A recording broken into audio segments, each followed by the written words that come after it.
number 7 Sabbaths of years unto thee, 7 times 7 years. And the space of the 7 Sabbaths of years shall be unto thee 49 years. Then shalt thou cause the trumpet of the Jubilee to sound on the 10th day of the 7th month.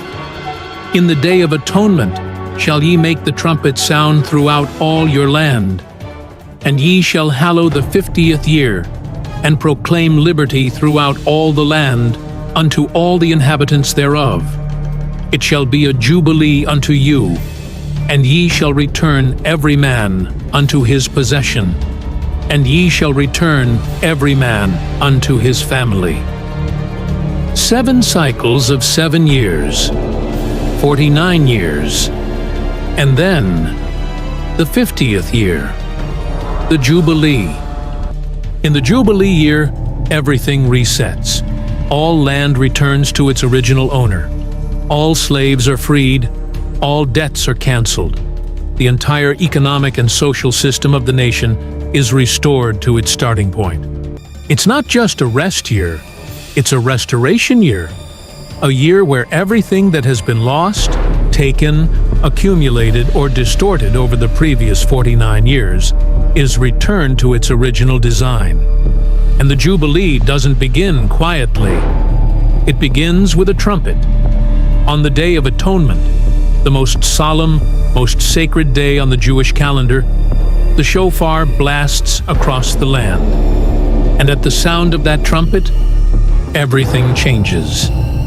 Now, for most of Jewish history, these cycles were understood primarily in agricultural and economic terms. The Shemitah was about land management. The Jubilee was about social justice. Important, yes. Sacred, certainly.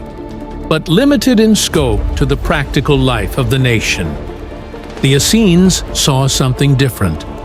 They looked at these cycles, the 7s and the 50s, and they saw more than farming instructions. They saw a divine operating system, a rhythm that God had embedded not just in the economy of Israel, but in the structure of history itself. Their reasoning was elegant and biblical.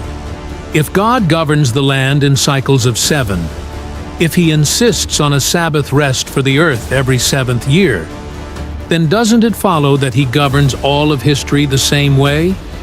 If the Jubilee restores the land every 50 years, doesn't God restore all of creation on a cosmic Jubilee? If the patterns are in the Torah, aren't they also in the timeline?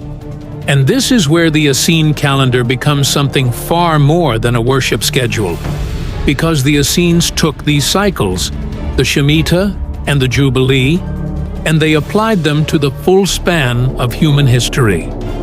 From creation to consummation, from Adam to the age to come.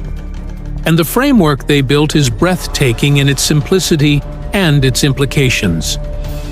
Here's how it works, and pay close attention, because once you see this structure, you will never read your Bible the same way again. The Essenes, drawing on a principle that appears in both the Old and New Testaments, interpreted the 6 days of creation, followed by 1 day of rest, as a prophetic template for all of history. Psalm Negentig vers 4. For 1,000 years in thy sight are but as yesterday when it is past, and as a watch in the night. 2 Peter 3:8.